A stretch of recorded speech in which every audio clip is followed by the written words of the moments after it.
Good day, everyone. So we are now at week 5 of quarter 2 of general mathematics.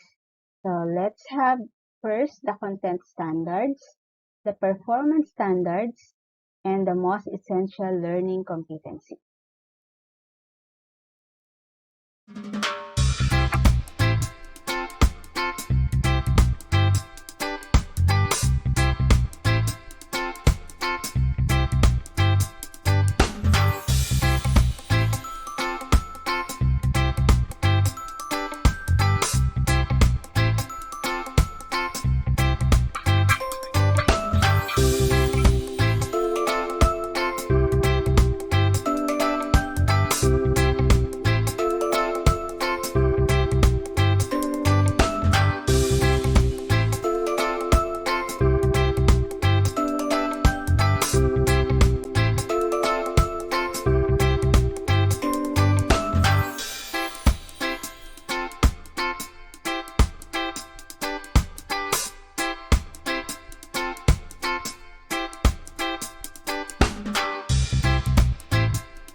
Okay, that is the milks. Okay, now let's have the activity first before we proceed with our lesson proper. So we are going to rearrange the jumbled letters to reveal the answer. Okay, so ito yung hints. These are some of the basic terms related to the topic. The first one, it is a financial obligation of paying someone a certain amount for the use of his or her money. Okay, how? Na all. Okay, how are you going to rearrange this word? Okay, so the correct answer is loan. So it is the financial obligation of paying someone a certain amount. Okay, next. It is the amount paid to borrow money. It is the amount paid to borrow money. Tiner. Okay, so pagka ni-rearrange nyo yung jumbled letters na yan, what will it be? Okay, so the answer is, syempre, it is the interest. It is the amount paid to borrow money. Next is, it is the amount of money that the loan applicant requests to borrow. The amount of money that the loan applicant requests to borrow. Alt ni RIP. Okay.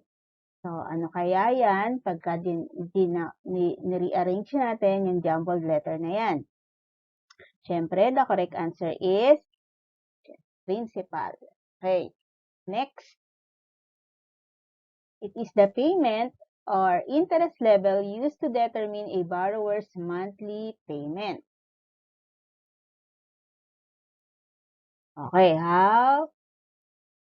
Oh, what will be the answer if we are going to rearrange tear o tear? Ano ngayon ang sagot? Siyempre, the correct answer is, so tear or tear, meron na siyang meaning, pero pag ni-rearrange pa natin, ito daw yung payment or interest level used to determine a borrower's monthly payment. And the correct answer is, siyempre, that is the rate. Okay. Next. It is the maturity or the length of time over which a loan extends. For instance, 1 year, 5 years, or more. Ito daw yung maturity or length of time. Yan. Okay, paano siya magiging if we are going to rearrange that jumbled letter? Pag sinabi nating length of time, syempre, it is the term. So, ito yung length of time over which a loan extends. So, pwedeng 1 year, 5 years, 10 years, or more. Okay? So, dito muna tayo sa introduction. According to Max of the movie, The Adventures of Shark Boy and Lava Girl, dream a better dream, then work to make it real. If you have a big dream, you should have an extra bigger persistence to achieve that dream. If you want to buy something big and expensive, you have to save for it. If you want a car, a house, or if you want to start your own business, you have to deal with it diligently. So, this is correct naman, di ba? So, pag sinabi, dream a better dream, then work to make it real. So, kapag meron kayong pangarap, kailangan pagsumikapan nyo ito. Parang sa inyo, di ba? Ngayon, kayo ay senior high school. So, ang dream nyo is makagraduate muna. Di ba? So, paano kayo makakagraduate? Siyempre, kailangan yung mag-aral. Di ba? Hindi kayo kailangang magpasaway. So, kailangan gumawa kayo ng paraan para makagraduate o makapagtapos ng pag-aaral. So, ngayon muna, ang tatapusin nyo muna is yung yung senior high school. And then, after makatapos ng senior high school, syempre, college naman, di ba? So, parang ganun din yan. Ngayon, kapag naman mga material na bagay, you want something, syempre, kailangan yung mag-save. So, kapag gusto nyo ba ng cellphone, kailangan nyo ng yung mga merch na usong-uso. So, syempre, kailangan yung mag-save. So, hindi naman kailangan na hingi lang kayo ng hingi, di ba? Kailangan din, syempre, mag-save kayo. So, ganun din yan. Kapag kayo ay nasa tamang edad na, if you want a car, a house, so, kailangan, yun, pagsisikapan nyo para makuha nyo. Pero, in this time, in this world of modern business, you have the option to achieve these dreams or buy what you want instantly by just paying a certain amount at a certain period of and interest. You can have the money. Yes, you are right. You can apply for loans. O yan, meron namang mga loans kung kaya din lang bayaran at hindi naman kayo mahihirapan, pwede naman kayong mag-loan. Pwede rin katulad ng halimbawa yung sa mga gadget. So, merong mga tulad ng home credit, nagbibigay sila ng loan sa mga gustong mag-avail sa home credit. So, yung mga gadget, pwede nyo siyang bayaran ng monthly. So, hindi kayo mabibigatan, di ba? So, in this lesson, we will give you the insight on the basic concepts of loans, specifically on business and consumer loans, and this will help you decide wisely on the appropriateness of business and consumer loans and its proper utilization.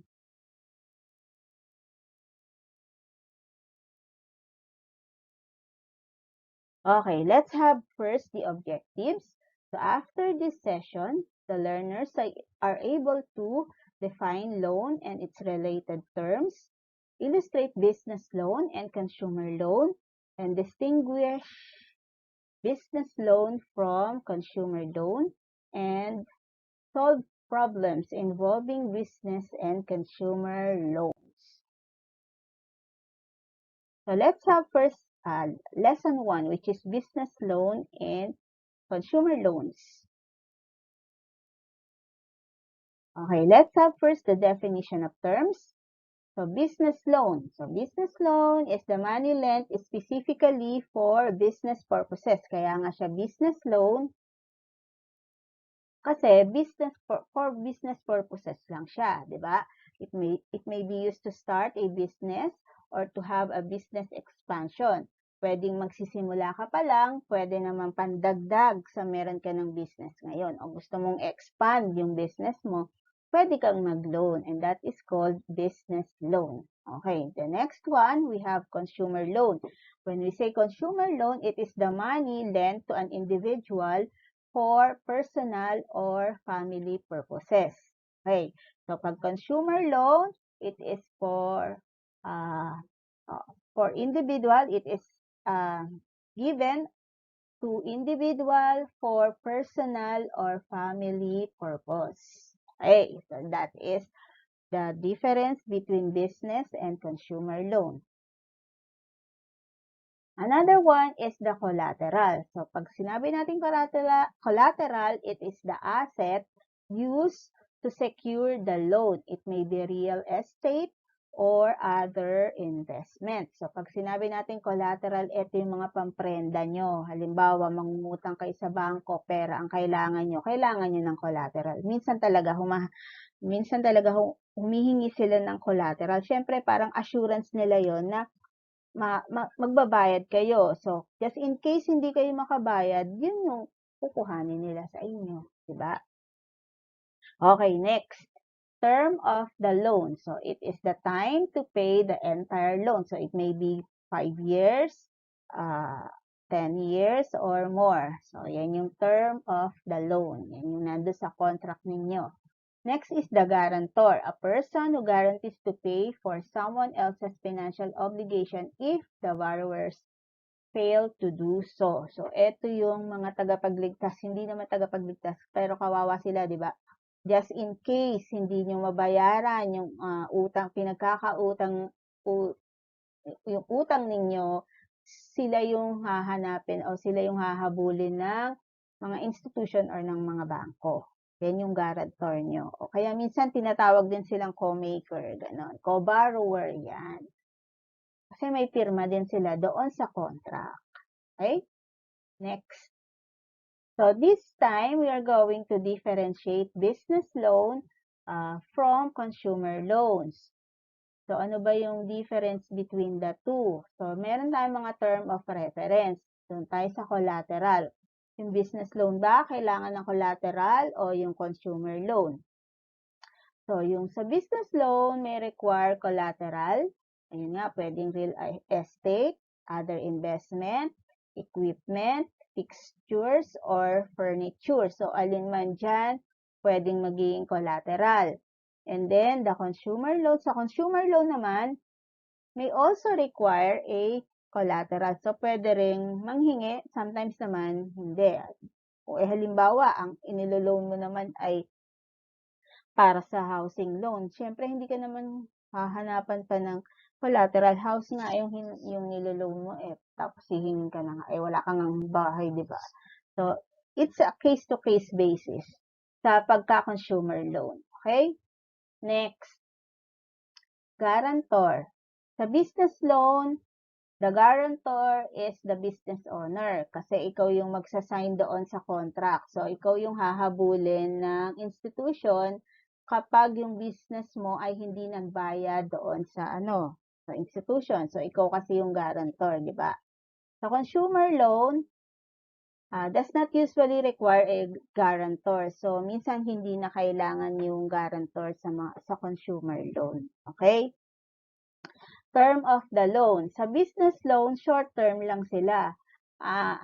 Unlike dito sa consumer loan, longer term. So, ibig sabihin, ang short term pwedeng 1 year, 2 years, pero sa consumer loan, minsan umaabot ng 5 years, 10 years. So, depende ngayon sa kung ano yung inabil ng individual. Okay? Okay, next. We have the interest rate. So, alin ba dito yung mas malaking rate? At yung mababa. Okay? So, yung business loan has higher interest while the consumer loan has lower interest rate. And then, the last one is the documents or the documents to be submitted. Sa business loan, the lendee has to submit a credit report, income tax returns, and the company's financial statement. So, kailangan nito submit yung financial statement. Okay? While sa consumer loan, the lendee may be required to submit a credit report, bank statements, and income tax return. If he or she is employed, a certificate of employment and employee pay slips will be submitted. So, kailangan talaga tong certificate of employment para malaman nila talaga kung ikaw ba ay employed. And also yung payslip para naman makita nila kung enough pa ba yung sweldo mo para makapagbayad ka ng uutangin mo. Okay? So, those are the documents na isasubmit pag ikaw ay a-apply for a loan.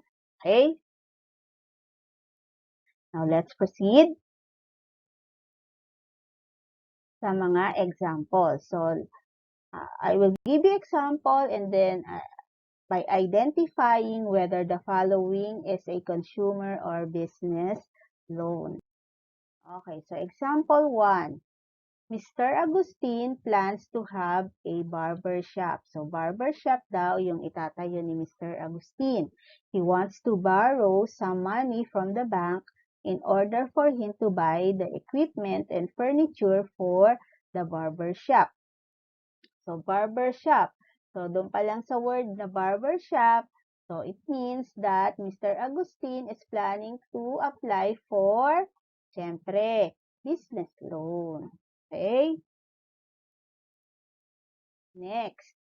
Mr. and Mrs. Craig wants to borrow money from the bank to finance the college education of their son. Okay. So, ang gusto namang i-finance ni Mr. and Mrs. Craig is the college education ng kanilang anak. So, pag sinabi natin college education, ito ay family purposes. Therefore, Mr. and Mrs. Craig is planning to apply for a, consumer loan. Family purposes yan di ba? Next. Mr. Alonso wants to have some improvements on their 10-year-old house. He wants to build a new room for his 13-year-old daughter. He will borrow some money from the bank to finance this plan. Okay, so house improvement. O, di ba? Pag sinabi nating house improvement, so it involves family matters o family purposes ito. Therefore, Mr. Alonso wants to apply for a consumer loan. Okay, next. Mr. Samson owns a siomai food cart business. He wants to put another food cart on a new mall in the other city. He decided to have a loan to establish the new business. So, siomai, food cart business. O, yan na. From the word, meron na, diba? So, ibig sabihin, si Mr. Samson wants to avail the business loan. Yan. Kasi may business loan. Okay, next. So, Roanne has a computer shop. She owns 6 computers. She decided to borrow some money from the bank to buy 10 more computers. So, computer shop, that is business loan. Yan. Okay? So, madali lang naman tandaan. I-distinguish yung yung business loan from consumer loan. Okay? Basta may business loan na yun. Pagka personal, mabibili ka lang ng gadget, papagawa ka ng bahay. So, that is a consumer loan. Okay? Now, let's have lesson 2, which is solving problems on business and consumer loans. So, ito yung computation ng amortization and mortgage. Okay? Okay, let's have first the definition of terms. So, amortization, it is the process of paying off debt with regular payments made over time. So, ito yung babayaran nyo, yung regular payments ninyo. For example, pwede siyang monthly, pwede siyang bi-monthly or every 2 months, quarterly or every 3 months, pwede rin namang semi-annually, every 6 months, or pwede rin annually. So, taon-taon. Okay?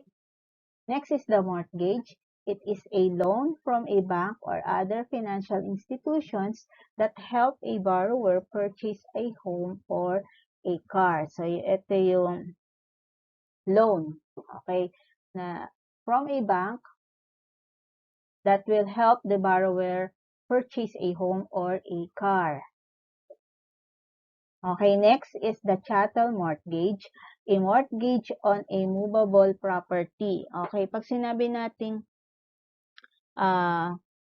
movable, pwede ring bahay, pero hindi kasama yung lupa na pinagtatayuan niya. Yung mga ganon, pwede rin yung mga heavy equipment, o yung katulad ng bulldozer or forklift. So, pwede siyang i-purchase using a chattel mortgage. Okay? Next is the mortgagor. It is the one who borrows a mortgage. And then yung mortgagee, it is the one who lends a mortgage.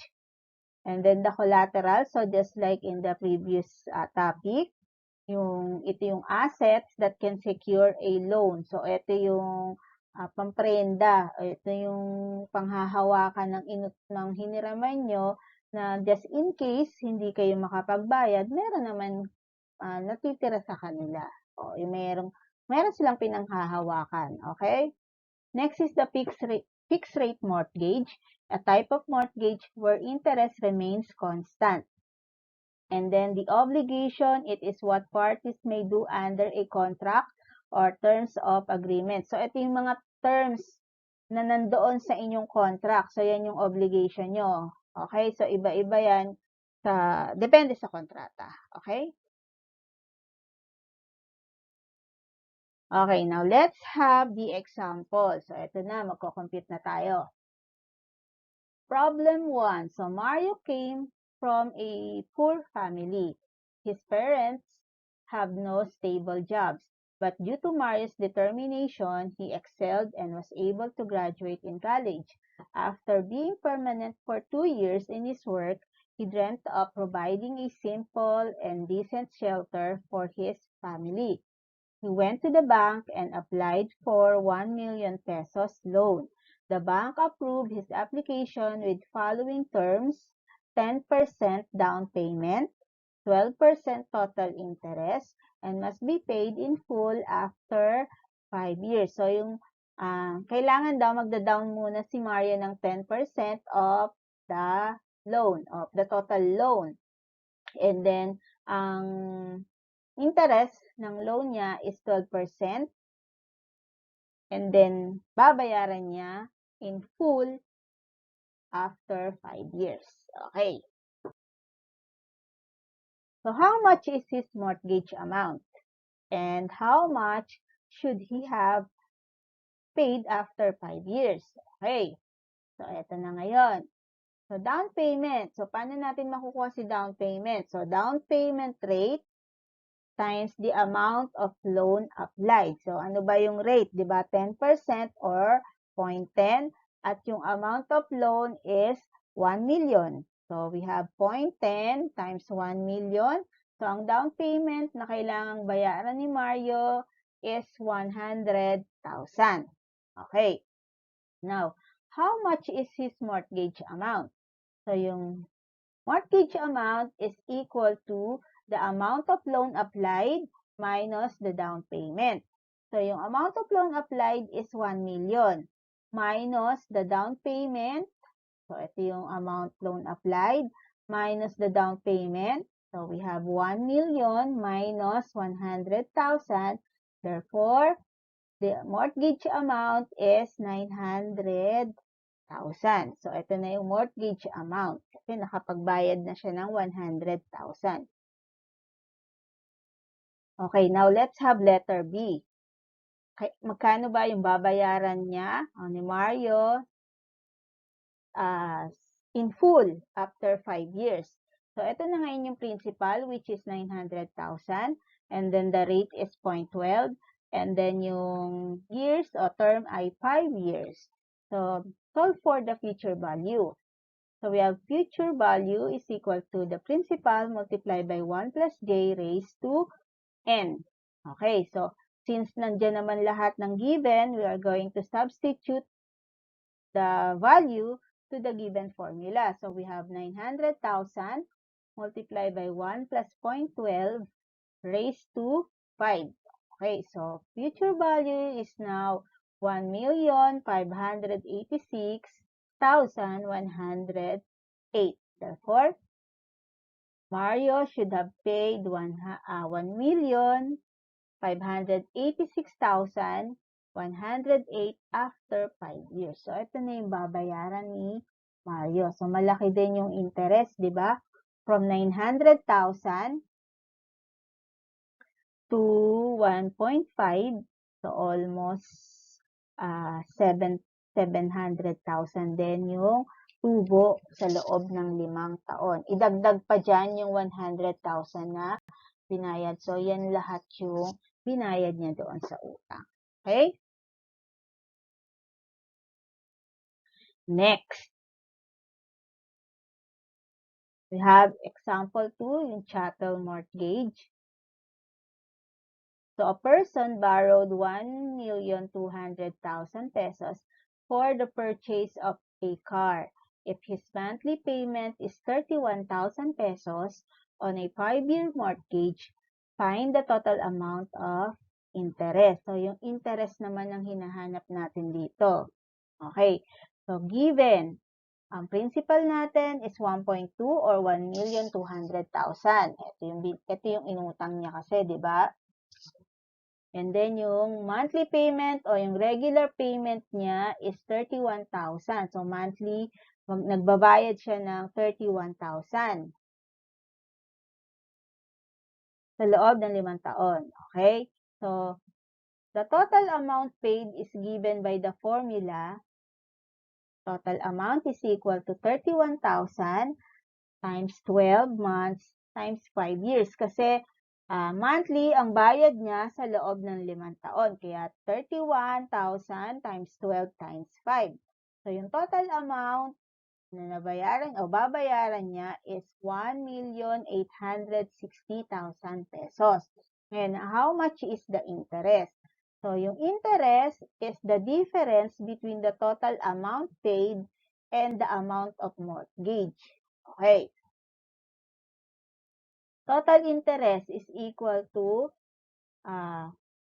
total amount paid, which is 1,860,000 minus the amount of mortgage, which is 1,200,000. Ito lang naman yung inutang niya, di ba? Ito yung babayaran niya. So, magkano ngayon si interest? So, interest ngayon, pag pinag-subtract natin yung dalawa, is 660,000. So, therefore, the total amount of interest is 600,000. So, 660,000. Okay? So, malaki din yung tubo niya. Okay? Almost 50%. Tama ba? Okay, now let's have example 3. If a house is sold for 3 million pesos and the bank requires 20% down payment, find the amount of the mortgage. Okay, so down payment is equal to down payment rate times the cash price. So, magkano na kailangan kasi nire-require siya ng magbayad ng 20% eh. So, 20% of 3 million is equal to 600,000. So, ito na yung down payment niya. Ngayon, magkano na yung amount of mortgage? So, amount of the loan is equal to cash price minus the down payment. So, 3 million minus 600,000. So, amount of the loan is 2,400,000. Therefore, the mortgage amount is 2,400,000. Okay, so ganun lang kadali ang pag-compute ng mortgage at saka ng amortization. Okay? So, wala namang special na formula. Gagamitin lang natin yung mga ginamit na nating formula before. Okay? So, example 4, we have Miss Rosal bought a car. After paying the down payment, the amount of the loan is 400,000 with an interest rate of 9% compounded monthly. The term of the loan is 3 years. And how much is the monthly payment? Given. So, yung principal natin is 400,000. Yung interest niya, which is compounded monthly, is monthly, di ba, is 0.09. And then, yung J natin is co-compute natin. Kasi, di ba, ang J natin is interest over M. So, ang interest natin is 0.09 divided by compounded monthly, so 12. So, we have 0.0075. So, ito namang N is 36 o yung number of payments natin is, yan, kung natatandaan nyo pa, is MT. Ano ba yung M? Diba, ang M natin is 12. Ang ating T, yung time natin ay 3 years, so times 3. Kaya siya ay naging 36. Okay. So, find the regular payment R. So, ang hinahanap natin is regular payment. How much is the monthly payment? Yung monthly payment ang ating hinahanap. Okay, let's have the solution. So, ito yung formula na gagamitin natin. So, regular payment is equal to the present value or the principal divided by 1 minus 1 plus j raised to negative n divided by j. So, given naman lahat ng value. So, lahat ng value ay given. So, substitute na lang. Okay? So, we have R is equal to 400,000, the principal, over 1 minus 1 plus 0.0075, that is the J, and N is 36, so raised to negative 36 divided by J, which is 0.0075. So R is equal to 12,719.89. So the regular payment is 12,719.89 pesos. So ito na yung monthly payment. So 12,719.89. So you will notice that we use the formula for regular payment. Okay? So, ito yung mga formula na ginamit na natin from our previous lesson. So, yung pag-compute naman dito, walang specific o walang special na formula. Ginamitan lang siya ng subtraction, addition, multiplication, and division. And sometimes, yung a-apply nyo rin yung mga formula na nagamit na natin o yung nabigay na from the previous lesson. So, depende na ngayon sa mga given kung ano yung formula na gagamitin ninyo. Okay? So, if you still have question, you can message your teacher privately para mas maunawaan pa ninyo yung lesson natin for today. Okay? So, for our assessment and application or yung ating performance task, please go to your Google Classroom for the online distance learner. And for the modular distance learner, it will be posted on your GC in every messenger. Okay? So, kailangan ipasa lahat ng inyong mga output on time. Okay? So, reminder lang po yun. So, thank you for for listening, and God bless. Keep safe.